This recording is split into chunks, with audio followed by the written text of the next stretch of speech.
Shalom Jemaat GKG Gloria yang terkasih, kami menyambut Anda yang baru bergabung dengan kami. Dimanapun Anda berada, baik di Surabaya, di Indonesia, ataupun dari luar negeri, kita bersama-sama beribadah karena Tuhan yang sudah memberi kita kesempatan dalam kasih karunia-Nya untuk beribadah bersama. Tuhan telah memanggil kita semua untuk datang kepadanya. Selamat beribadah.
Shalom Jemaat yang terkasih dalam Kristus, selamat hari Minggu.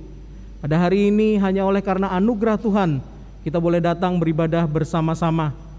Mari kita menenangkan dan mempersiapkan hati kita.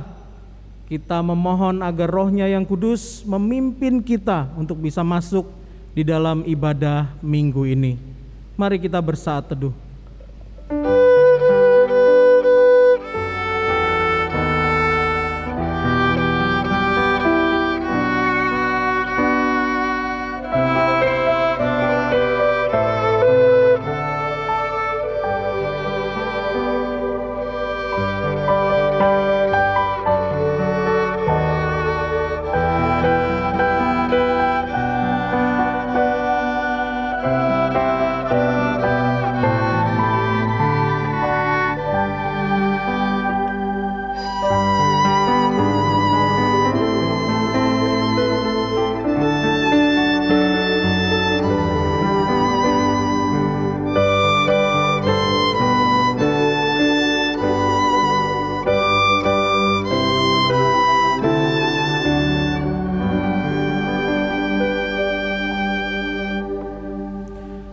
Pertolongan ibadah kita adalah dalam nama Tuhan Allah yang menciptakan langit, bumi, dan segala isinya. Turunlah atas kita sekalian berkat dan anugerah dari Allah Bapa, Allah Putra, dan Allah Roh Kudus.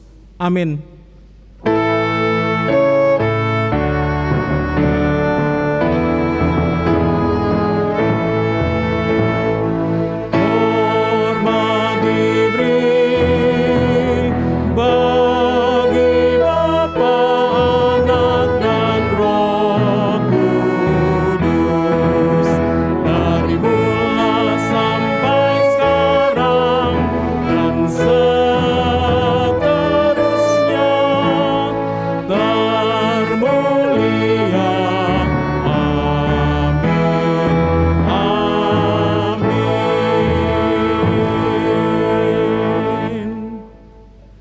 Berilah telinga kepada perkataanku ya Tuhan, indahkanlah keluh kesahku, perhatikanlah teriakku minta tolong, ya Rajaku dan Allahku, sebab kepadamulah aku berdoa. Tuhan, pada waktu pagi Engkau mendengar seruanku. Pada waktu pagi aku mengatur persembahan bagimu, dan aku menunggu-nunggu. Berkat kasih setiamu yang besar, aku akan masuk ke dalam rumahmu, sujud menyembah ke arah bait-Mu yang kudus dengan takut akan Engkau. Segala pujian hanya bagi-Mu, Tuhan. Angkat suaramu, puji namanya, berikanlah segala puji hormat hanya bagi Dia. Segala pujian bagi-Mu, sebab nafas muliakan-Mu, sorga bumi kan berseru, kuduslah Tuhan nama-Mu.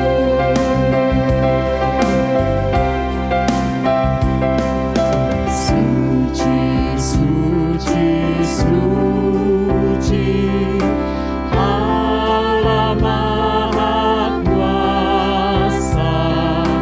Kami dini hari memuji nama-Mu.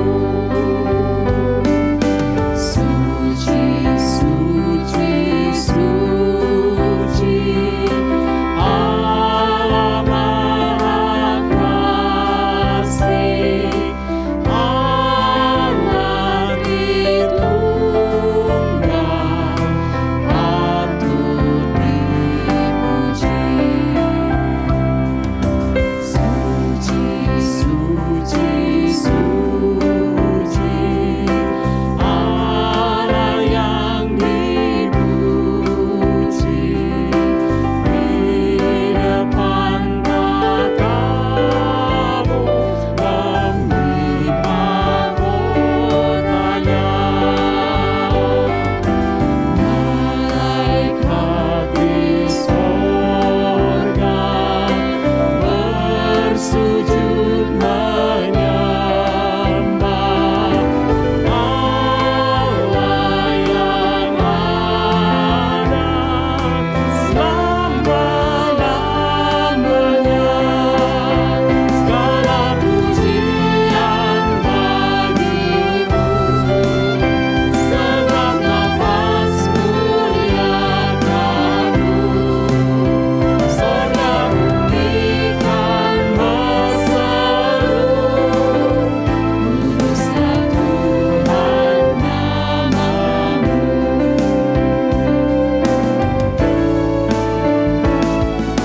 Suci, suci, suci, walau tersembunyi, kaum yang berdosa tak nampak wajah-Mu. Hanya Kau yang suci, tiada tertandingi, kuasa sempurna, hingga dan murni. Segala pujian bagi-Mu, sebab nafas muliakan-Mu, sorga bumi kan berseru, kuduslah Tuhan nama-Mu. Suci, suci, suci, Allah Maha Kasih, Allah Tritunggal, patut dipuji.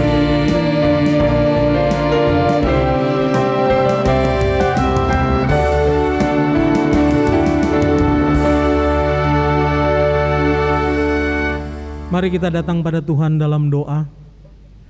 Allah Tritunggal, Allah Bapa, Allah Putra, dan Allah Roh Kudus yang patut menerima puji, hormat, dan sembah kami. Allah Bapa yang sudah memberikan Tuhan Yesus Kristus untuk datang ke dunia, untuk mati, menebus kami dari dosa-dosa kami. Oleh karena itulah kami semua boleh dilayakkan pada saat ini. Roh Kudus yang sudah Engkau berikan kepada kami untuk tinggal di dalam kami, menyadarkan siapa diri kami di hadapan-Mu, dan menyadarkan juga keberdosaan diri kami. Oleh karena itu saat ini ya Tuhan, sesungguh-sungguhnya kami menyadari bahwa kami tidak layak untuk beribadah kepada-Mu. Kami hendak mengakui segala kesalahan kami. Kami hendak mengakui segala kegagalan-kegagalan kami di hadapan-Mu Tuhan. Ampunilah kami. Basuhlah kami dengan darah-Mu. Jamah dan pulihkanlah kami ya Tuhan, lewat urapan Roh Kudus dan lewat sapaan firman-Mu nanti. Tuhan, inilah kami, anak-anak-Mu, datang untuk menyembah-Mu. Dan kami datang di dalam satu nama Yesus Kristus, Tuhan dan Juru Selamat kami. Amin. Jemaat yang dikasihi Tuhan, dengarkanlah jaminan pengampunan dosa yang kita dapatkan dari 1 Yohanes 1 ayat 9. Jika kita mengaku dosa kita, maka Ia adalah setia dan adil, sehingga Ia akan mengampuni segala dosa kita dan menyucikan kita dari segala kejahatan. Jemaat yang dikasihi Tuhan, kita semua sudah diampuni oleh Tuhan. Silahkan duduk.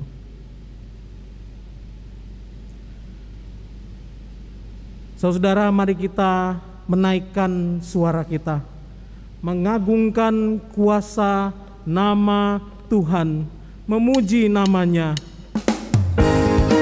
Dengarkanlah Mazmur 148 ayat 13. Biarlah semuanya memuji-muji Tuhan, sebab hanya namanya saja yang tinggi luhur, keagungannya mengatasi bumi dan langit. Pujilah nama Yesus, malaikat bersujud, sembahkan mahkota mulia, beri hormat padanya. Sembahkan mahkota mulia, beri hormat padanya. Semua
kepada Dia, Kristus Sang Raja. Disitulah kita menjangkarkan harapan kita, karena hanya Dialah sumber kekuatan kita. Jemaat yang dikasihi Tuhan, sebelum kita datang berdoa kepadanya, mari kita arahkan pandangan kita hanya kepadanya. Arahkan hanya pada Kristus, sumber kekuatan kita. Ku pandang wajah-Mu dan berseru, pertolonganku datang dari-Mu. Peganglah tanganku, jangan lepaskan. Kaulah harapan dalam hidupku. Benar Tuhan, hanya Engkau kekuatan kami. Bukan dengan kekuatanku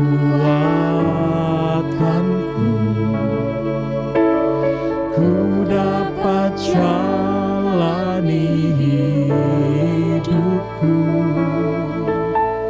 tanpa Tuhan yang di sampingku ku tak mampu sendiri. Hanya Engkau Tuhan, Engkaulah kuatku yang menopangku. Ku pandang wajah-Mu dan berseru, pertolonganku datang dari-Mu.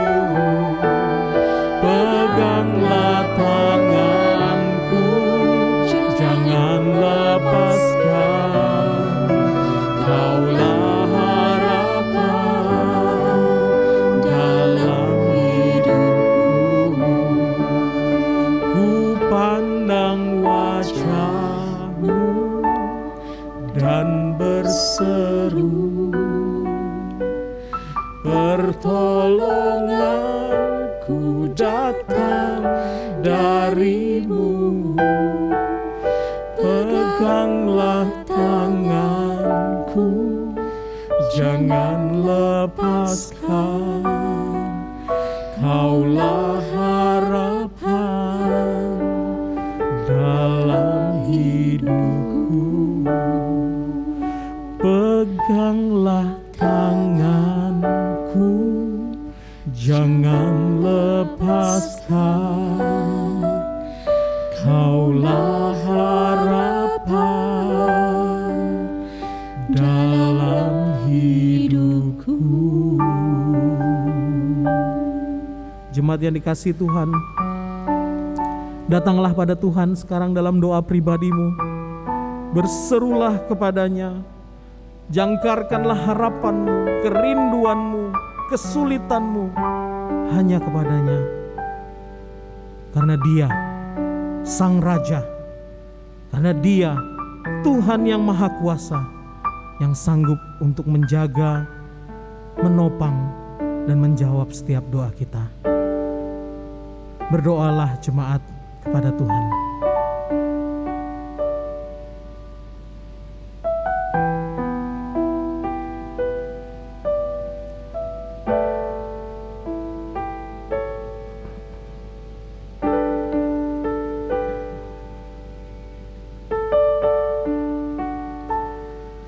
Tuhan, dengarkanlah seru doa dari jemaat kami di depan layar mereka masing-masing.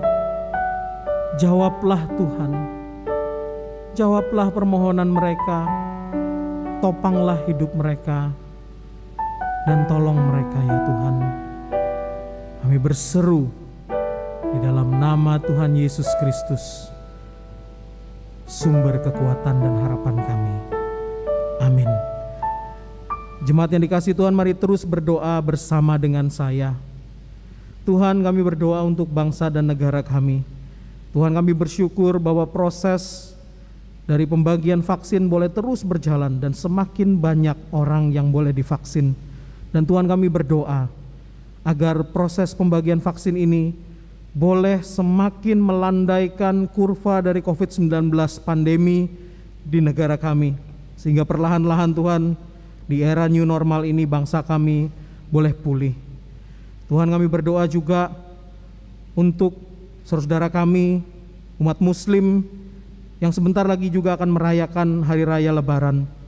Tuhan, kiranya menolong mereka juga, menolong perekonomian mereka, melindungi mereka, sehingga masa-masa perayaan ini juga boleh mereka nikmati Tuhan dengan penyediaan daripada Engkau.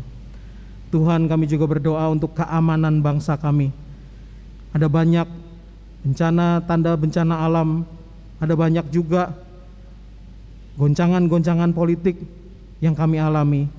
Tuhan, biarlah kami boleh menaruh pengharapan kami hanya di dalam Engkau, karena Engkau yang campur tangan di dalam setiap liku kehidupan berbangsa dan bernegara kami.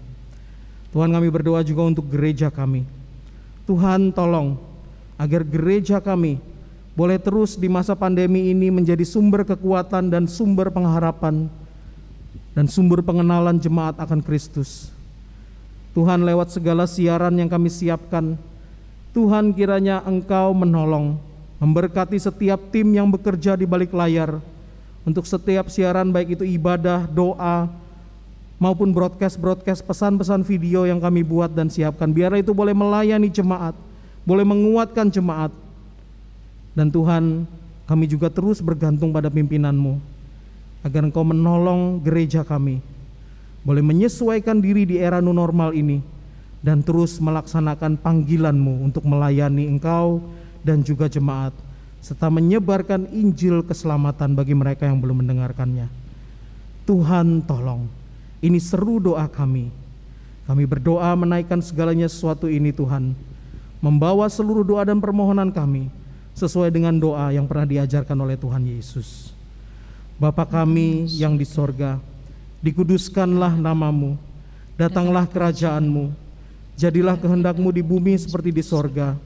Berikanlah kami pada hari ini makanan kami yang secukupnya, dan ampunilah kami akan kesalahan kami, seperti kami juga mengampuni orang yang bersalah kepada kami. Dan janganlah membawa kami ke dalam pencobaan, tetapi lepaskanlah kami daripada yang jahat.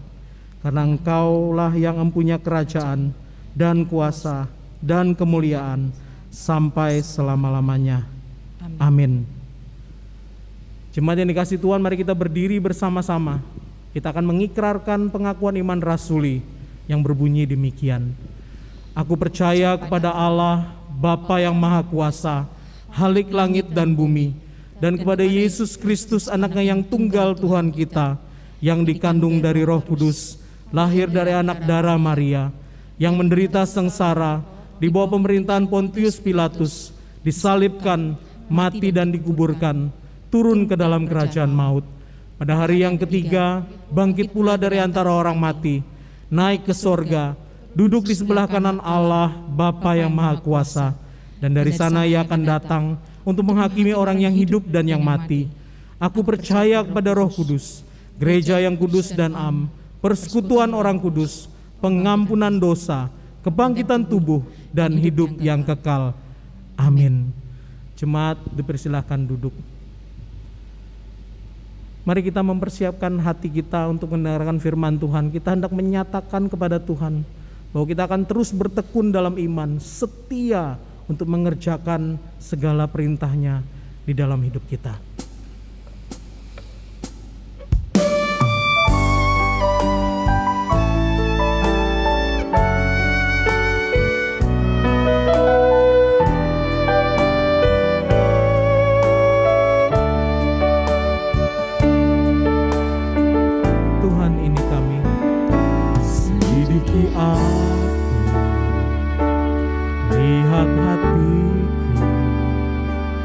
Apakah ku sungguh mengasihi Yesus yang Maha Tahu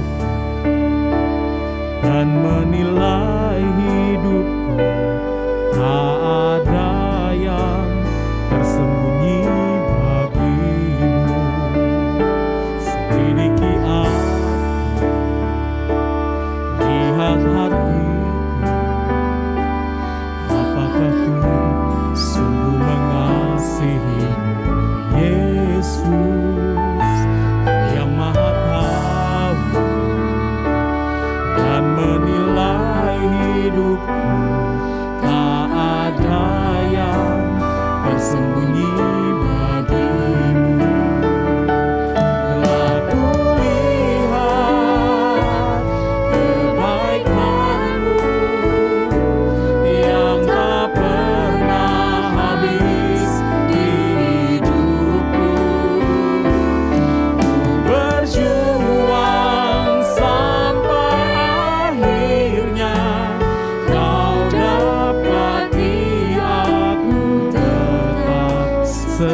Tuhan selidiki aku. Selidiki aku, lihat hatiku, apakah ku sungguh mengasihimu, Yesus. Kau yang Maha Tahu dan menilai hidupku, tak ada yang tersembunyi bagimu. Telah kulihat kebaikanmu yang tak pernah habis di hidupku. Berjuang sampai akhirnya, kau dapati aku tetap setia. Telah kulihat kebaikanmu yang tak pernah habis di hidupku.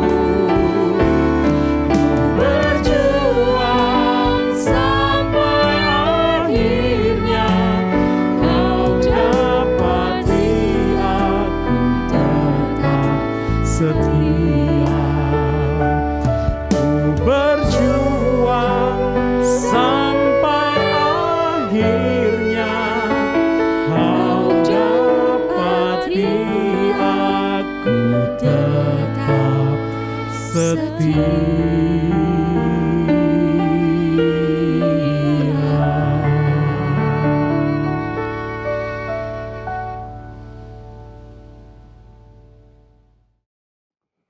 Shalom jemaat sekalian yang dikasihi oleh Tuhan. Khususnya ini adalah jemaat dari GK Gloria Surabaya yang dahulu saya juga pernah pelayanan bersama-sama di sana. Puji Tuhan, dengan teknologi yang sekarang, sekalipun kita tidak bisa berjumpa, tetapi kita boleh berjumpa di udara, ya, bisa mengikuti pemberitaan firman Tuhan secara online ini. Saya akan bacakan satu bagian firman Tuhan yang terambil dari surat Ibrani pasal yang ke-12 ayat yang pertama dan ayat yang kedua dengan tema bertekun dalam iman. Nasihat supaya bertekun dalam iman. Karena kita mempunyai banyak saksi bagaikan awan yang mengelilingi kita, marilah kita menanggalkan semua beban dan dosa yang begitu merintangi kita dan berlomba dengan tekun dalam perlombaan yang diwajibkan bagi kita. Marilah kita melakukannya dengan mata yang tertuju kepada Yesus yang memimpin kita dalam iman dan yang membawa iman kita itu kepada kesempurnaan, yang dengan mengabaikan kehinaan, tekun memikul salib ganti sukacita yang disediakan bagi Dia yang sekarang duduk di sebelah kanan tahta Allah. Sampai di sini pembacaan firman Tuhan. Yang berbahagia adalah mereka yang mendengar, menyimpan firman Tuhan dalam hatinya, serta melaksanakan dalam kehidupannya. Sebelum kita bersama-sama merenungkan bagian firman Tuhan ini, mari kita sekali lagi tunduk kepala dan kita berdoa. Kami datang kepadamu ya Tuhan pada pagi hari ini. Terima kasih kesempatan yang indah kami boleh membagikan sebagian daripada firman-Mu, dan hamba-Mu berdoa kiranya Roh-Mu yang kudus menolong baik hamba-Mu yang menyampaikan maupun saudara-saudara kami yang mendengarkan dimanapun mereka berada, baik jemaat GK Gloria di Surabaya maupun juga jemaat yang lain. Kiranya firman-Mu boleh dimeteraikan dalam hati setiap kami, sehingga kami bukan hanya menjadi pendengar firman, melainkan boleh menjadi pelaku-pelaku firman. Demi Kristus Yesus Tuhan dan Juru Selamat kami yang hidup, kami naikkan doa ini. Amin. Saudara sekalian yang dikasihi oleh Tuhan, di dalam bagian firman Tuhan kalau kita melihat, khususnya Paulus, banyak sekali menggambarkan mengenai perjalanan iman kita sebagai orang percaya itu sebagai satu jenis olahraga, yaitu perlombaan lari. Dan yang lebih khusus lagi adalah lari maraton. Itu gambaran yang dipakai oleh Paulus. Lari maraton ini adalah satu lomba lari yang terkenal sekali di Yunani kuno, dan sampai sekarang juga Olimpiade ditampilkan kembali lari maraton ini. Saudara, menarik sekali bagaimana munculnya lari maraton ini, yaitu ada kisah daripada seseorang serdadu dari Yunani yang bernama Pheidippides. Jadi dia itu ikut di dalam pertempuran di Marathon ya, melawan bangsa Persia pada waktu itu, dan akhirnya Yunani memenangkan pertempuran itu. Lalu Pheidippides ini ceritanya dia berlari dari Marathon itu menuju ke Athena yang jauhnya sekitar 40 km kurang lebih segitu, dan dia menyampaikan kabar sukacita itu bahwa Yunani sudah menang. Diceritakan bahwa Pheidippides ketika dia sampai di Athena itu dia begitu capeknya ya, dan akhirnya dia jatuh mati karena kelelahan. Nah, saudaraku sekalian, jadi sampai sekarang lomba maraton ini diteruskan tradisinya, yaitu satu lari jangka panjang yang kurang lebih sekitar 40 km. Jadi itu berbeda sekali dengan lari cepat sprint yang 100 meter atau 200 meter atau 400 meter ya. Jadi kalau lari sprint itu Anda kan, para pelari itu, atlet itu, mereka langsung memaksimalkan tenaga mereka dari start langkah lari pertama itu langsung mereka berlari sampai ke titik finish. Sedangkan maraton yang panjangnya 40 km itu berbeda ya. Dia membutuhkan satu pengaturan tenaga, ketekunan ya. Lalu juga bagaimana mereka mengatur napasnya. Biasanya pelari maraton tidak akan habis-habisan larinya di awalnya, tetapi mereka akan pelan-pelan menambah speednya sampai semakin mendekati finish, baru akhirnya mereka ya lari dengan maksimal dengan sisa yang ada. Nah, saudaraku sekalian, jadi gambaran ini dipakai dalam Ibrani pasal yang ke-12 ayat yang pertama dan ayat yang kedua ini, dan menarik sekali. Ya, di dalam lomba maraton itu ada beberapa hal yang perlu diperhatikan, yang akan kita renungkan. Ada hal yang perlu ditanggalkan secara negatif, ada hal yang perlu dilakukan secara positif. Di dalam bagian firman Tuhan tadi, pasal yang ke-12 ayat yang pertama, apa yang harus ditanggalkan? Dikatakan, marilah kita menanggalkan semua beban dan dosa yang begitu merintangi kita. Saudara, ada dua hal yang dikatakan di sini yang harus ditanggalkan ya, yaitu pertama beban, yang dibedakan dengan dosa. Beban itu apa yang dimaksudkan di sini? Itu adalah beban-beban yang seringkali kita pikul ya, beban-beban atau alasan-alasan manusiawi kita. Jadi kalau orang dalam lomba maraton itu mereka nggak ada yang bawa beban apapun, yang mereka harus seringan mungkin. Nah, di dalam perlombaan iman saya katakan beban-beban itu apa? Itu bukan satu dosa, tetapi lebih berupa beban manusiawi kita, yang kita sering kali jadikan sebagai alasan-alasan sehingga kita menjauh dari Tuhan, atau sehingga kita tidak bisa melakukan pelayanan kita secara maksimal dan sebagainya.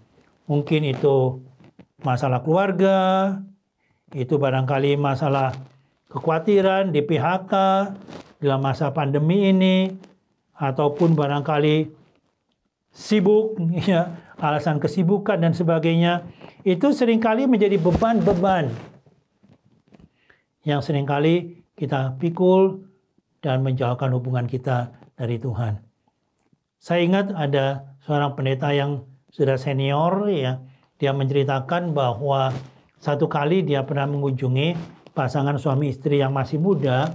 Dua-duanya ini, baik pemuda maupun pemudinya ini, dulu lagi di komisi pemuda itu aktif sekali mereka melayani. Mereka berkenalan di situ, lalu kemudian mereka menikah, dan akhirnya setelah mereka menikah, mulailah yang suami itu merintis karir dan sebagainya. Karirnya mulai maju, ya, usahanya mulai berkembang dan sebagainya. Mereka punya anak pertama, anak yang kedua, istrinya juga semakin sibuk.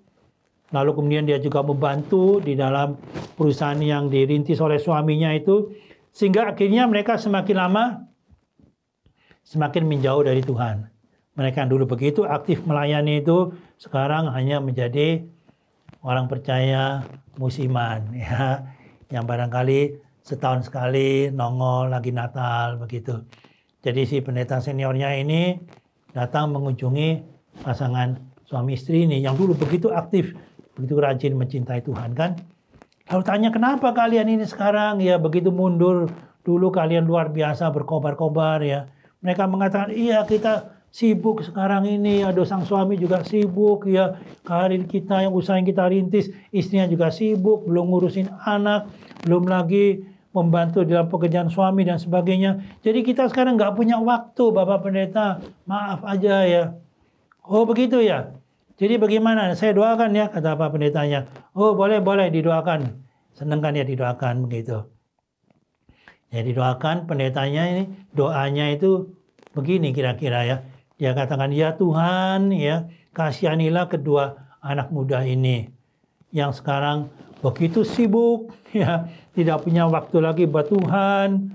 Yang mereka yang dulu mengasihi Tuhan, sekarang mereka terbelenggu begitu rupa dengan beban-beban yang mereka pikul.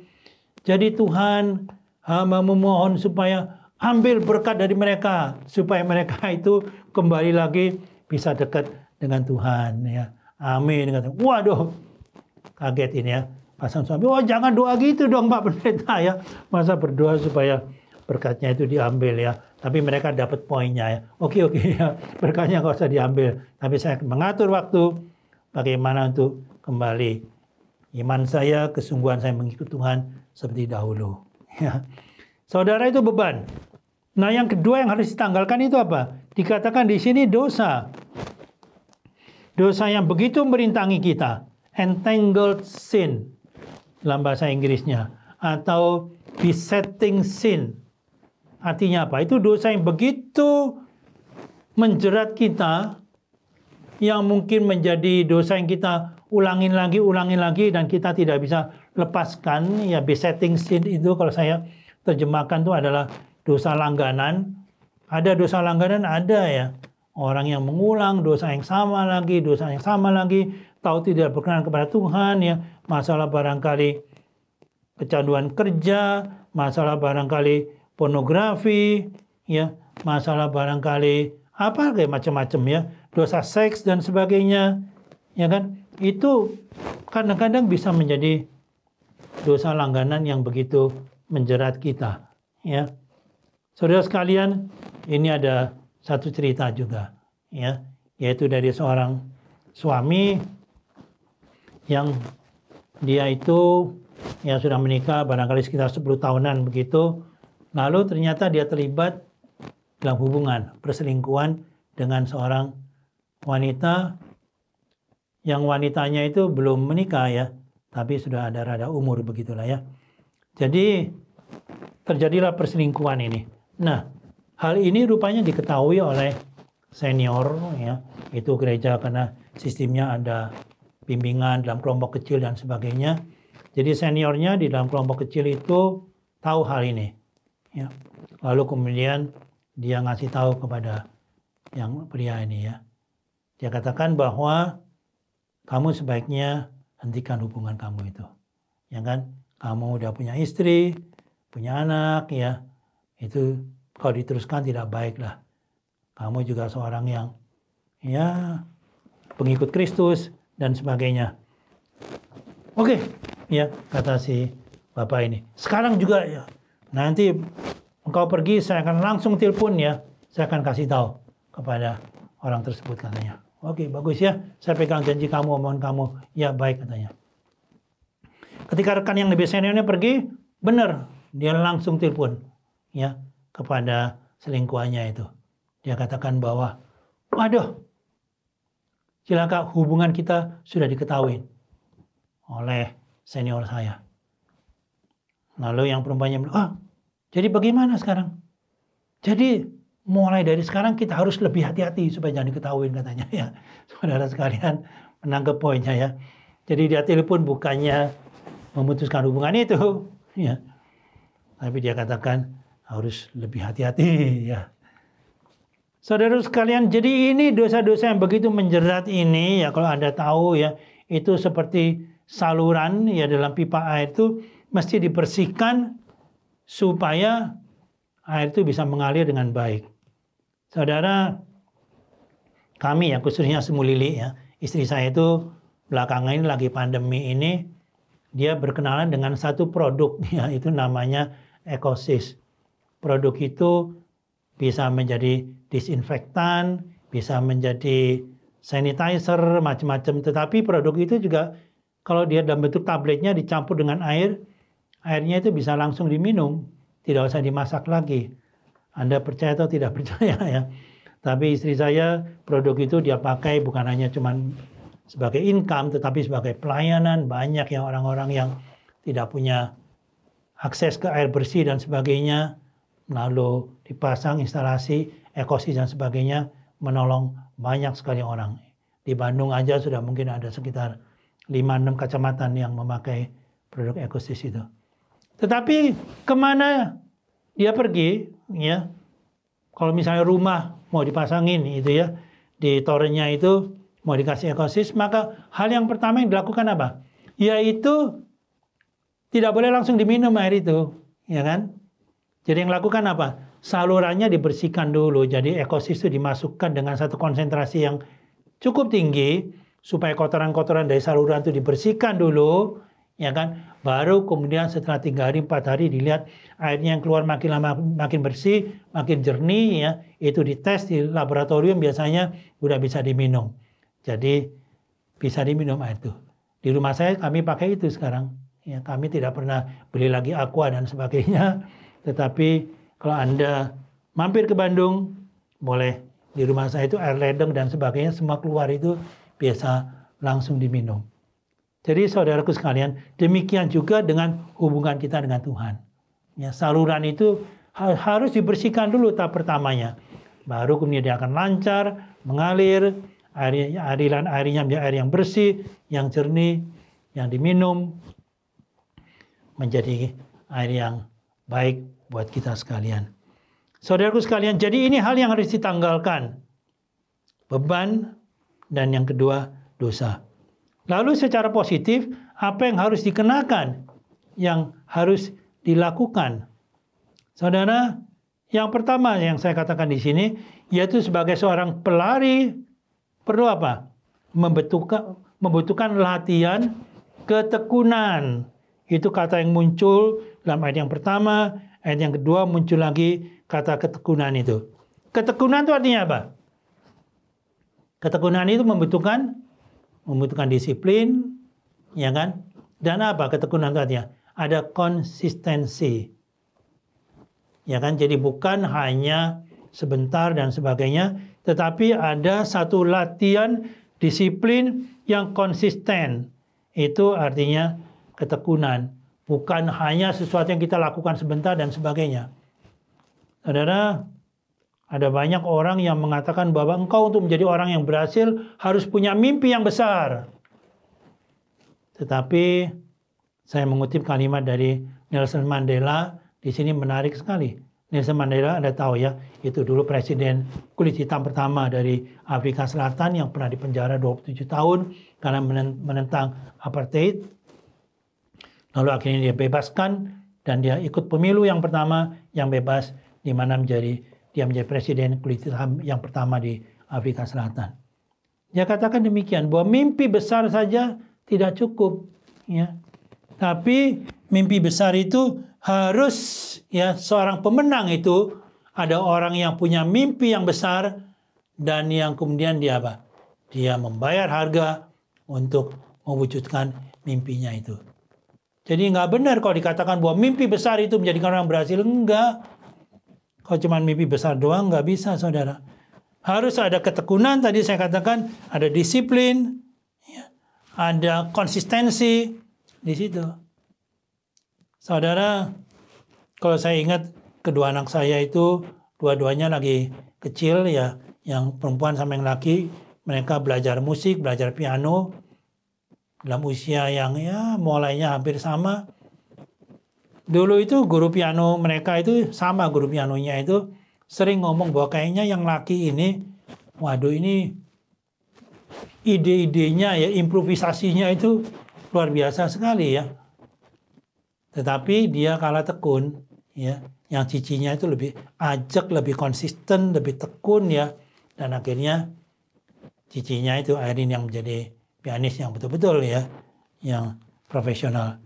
Jadi saudaraku sekalian, kalau Anda hanya mimpi besar, Anda tidak akan kemana-mana.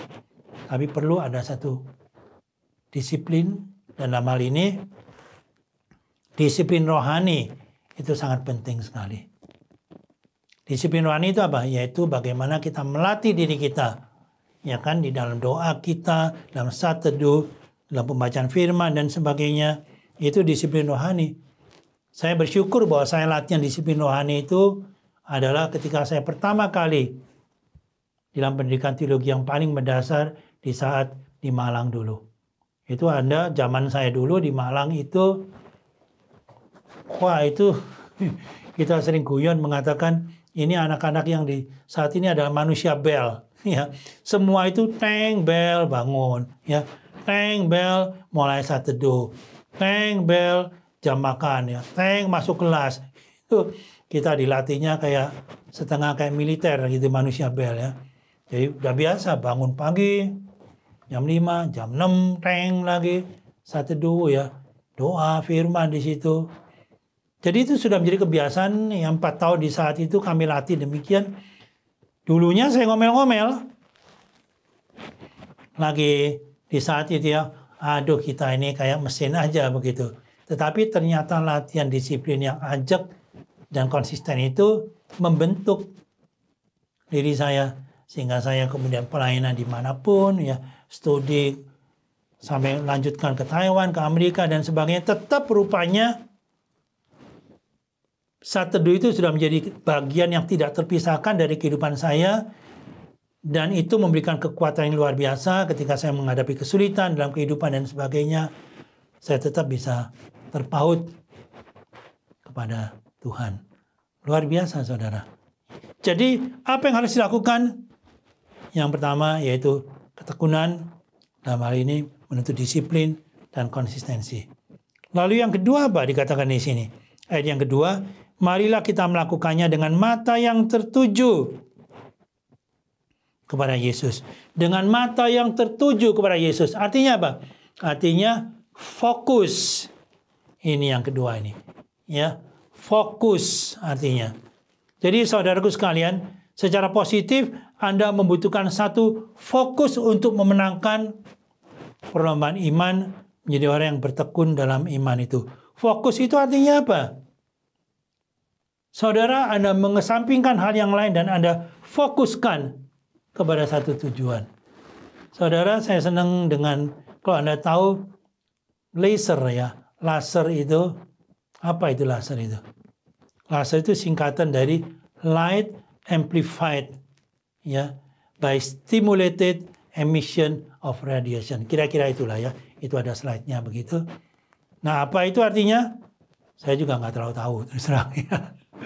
Nah, cuman saudara, mungkin sederhananya yaitu sinar itu difokuskan begitu rupa, ya, amplified, lalu distimulasi dengan emisi radiasi itu, sehingga dia itu menjadi begitu fokusnya sinar itu, dan dia punya daya kekuatan yang jauh lebih banyak kalau dibandingkan dengan sinar yang tersebar. Anda sebenarnya contohnya sederhana sekali. Kalau Anda misalnya Anda berjalan siang hari di bawah terik matahari jam 12, jam 1 begitu, paling banyak juga paling Anda kulitnya itu agak gosong dikit, gitu, karena sinarnya tersebar. Tetapi kalau sinar itu difokuskan, Anda misalnya coba Anda pegang cermin di sini, ya, sinar mataharinya itu, ya, Anda kayak difokuskan ke cermin lalu Anda pantulkan sinar itu. Katakanlah ke satu objek apa, kertas, dia akan terbakar langsung. Kira-kira gambarannya sinar laser itu kayak begitu. Jadi sinar itu ketika tersebar, dia nggak punya kekuatan bagaimana. Tetapi ketika dia menjadi laser, ya, wah, luar biasa, dia bisa dipakai macam-macam. Bisa operasi ini tanpa membedah, gitu. Batu di ginjal bisa dihancurkan dan sebagainya karena sinar laser. Karena kekuatan fokus tadi itu. Nah, saudaraku sekalian, itu yang Paulus katakan dalam 2 Timotius pasal yang keempat, ya. Dia mengatakan sekali lagi, gambaran maraton itu dia pakai di situ. Aku sudah memenangkan perlombaan yang baik, aku mencapai garis akhir, dia katakan. Dan telah tersedia bagiku mahkota kebenaran. Jadi Paulus memfokuskan diri kepada apa? Kepada mahkota kebenaran. Itu yang menyebabkan dia berlomba dengan tekun dan mencapai garis akhir menjadi pemenang iman. Saudaraku sekalian, mahkota kebenaran itu artinya apa? Nah, di sini saudaraku sekalian ya, satu pengharapan, satu fokus yang bukan hanya kepada apa yang ada dalam dunia ini saja, tetapi kepada sesudah kita meninggalkan dunia ini, bahkan afterlife. Kita punya disediakan mahkota kebenaran. Jadi satu pengharapan eskatologis yang bukan hanya dalam dunia ini saja, tetapi juga setelah kita meninggalkan dunia ini. Saudaraku sekalian yang dikasihi oleh Tuhan, barangkali di dalam dunia yang memang sudah jatuh dalam dosa ini, kita tidak mendapatkan sesuatu yang kita rindukan. Kita merasa menjadi korban, tidak adil dan sebagainya. Tapi coba Anda fokuskan diri Anda kepada mahkota kebenaran itu. Itu Anda akan terus terpaut dengan iman Anda di dalam Kristus Yesus. Seperti yang dikatakan di sini, marilah kita melakukannya dengan mata yang tertuju kepada Yesus yang memimpin kita dalam iman. Saudaraku sekalian, saya akan menutup khotbah saya ini dengan banyak di antara kita yang pernah mendengar nama Bonhoeffer. Ya, dia adalah seorang pendeta Jerman yang menentang Nazi pada Perang Dunia Kedua. Lalu kemudian dia ditangkap, akhirnya ketahuan dia dimasukkan ke kamp konsentrasi dan akhirnya dia dihukum mati ya dengan cara digantung. Itu pada tahun 1945 bulan April ya. Jadi itu beberapa minggu sebelum Nazi menyerah, sebelum Hitler bunuh diri. Sayang sekali. Pada waktu itu usia dia baru 39 tahun. Banyak orang yang tahu kisah ini. Tapi ada satu kisah yang lain yang kaitan dengan Bonhoeffer yang tidak banyak orang yang tahu, yaitu dia punya seorang tunangan sebetulnya. Namanya Maria von Wedemeyer, tunangan dia ini.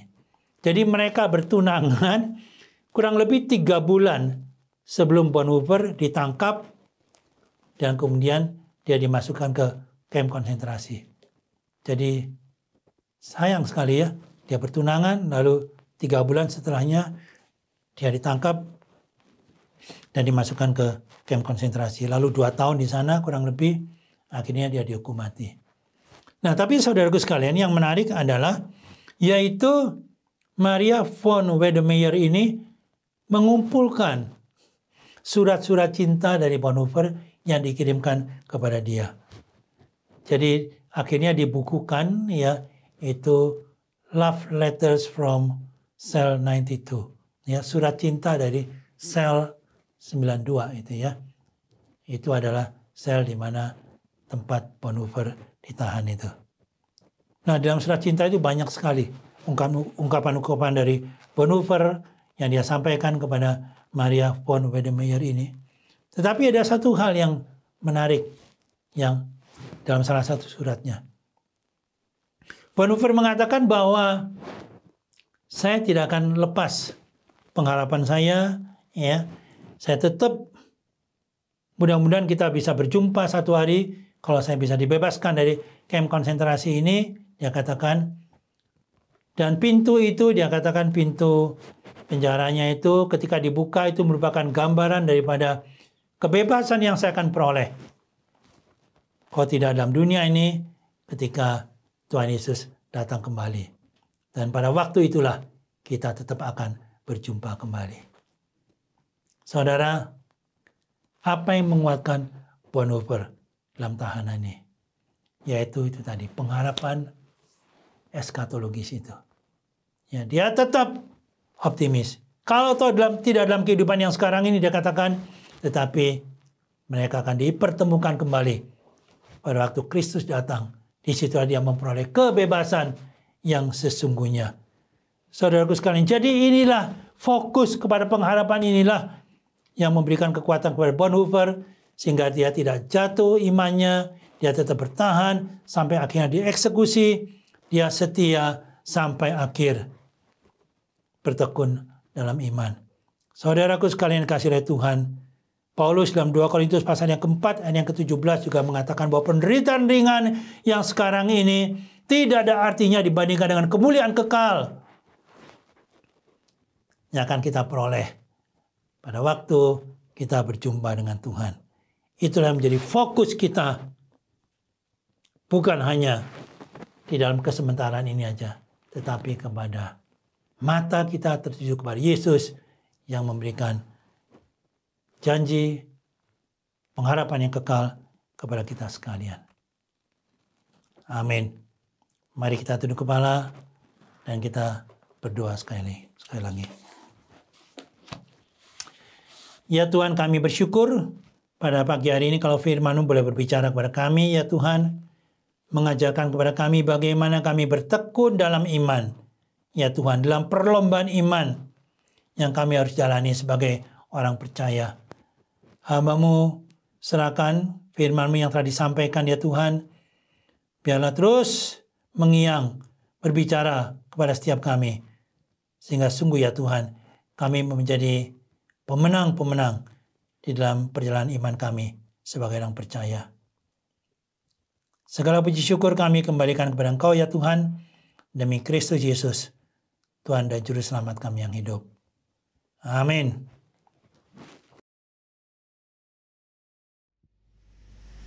Jemaat yang dikasihi Tuhan, kita sudah mendengarkan kebenaran firman Tuhan dan sekarang tiba saatnya kita akan memberikan persembahan kita sebagai salah satu respon dari firman yang sudah diberitakan tadi. Kita dapat memberikan persembahan lewat transfer ke rekening gereja masing-masing atau melalui handphone kita bisa scan QRIS yang tersedia. Setelah kita memberikan persembahan, mari kita bersama-sama menyanyikan Kudaki Jalan Mulia.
sambil bangkit berdiri, kita membawa persembahan kita dalam doa. Tuhan, kami bersyukur jikalau pada hari ini kami masih boleh dan masih bisa untuk memberikan persembahan. Tuhan, inilah harta duniawi yang tentu saja tidak sebanding dengan apa yang sudah Kau berikan kepada kami. Tetapi ini adalah upaya kami Tuhan untuk menunjukkan rasa syukur kami. Ini adalah upaya kami Tuhan untuk setia bertekun di dalam pekerjaan-pekerjaan iman kami. Tuhan, biarlah harta duniawi ini boleh dikelola dengan penuh integritas oleh para pemimpin gereja kami dan dipergunakan untuk mengerjakan pekerjaan-pekerjaan yang sudah Tuhan titipkan lewat gereja kami. Tuhan, kami bawa persembahan ini dan juga segenap diri kami berkomitmen untuk melangkah ke tempat yang lebih tinggi, bertekun dalam pekerjaan iman kami. Di dalam nama Tuhan Yesus Kristus kami berdoa. Amin. Bagi Dia satu-satunya Allah yang penuh hikmat, oleh Yesus Kristus segala kemuliaan sampai selama-lamanya. Amin.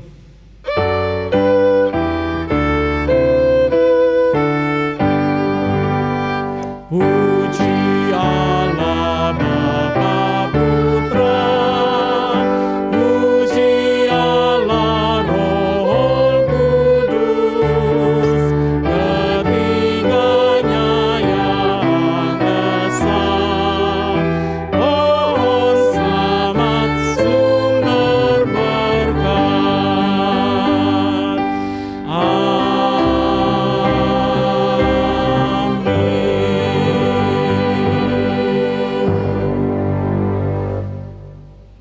Kita akan mengakhiri seluruh rangkaian ibadah kita pada hari ini. Bapak Ibu jemaat yang terkasih, mari arahkanlah hati dan pikiran kita untuk menerima berkat dari Tuhan. Kiranya damai sejahtera dari Allah Bapa, kasih dan penebusan daripada Tuhan kita Yesus Kristus yang boleh menyelamatkan setiap kita, penghiburan, kekuatan serta tuntunan dari Allah Roh Kudus senantiasa menyertai saudara mulai dari hari ini sampai selama-lamanya. Amin.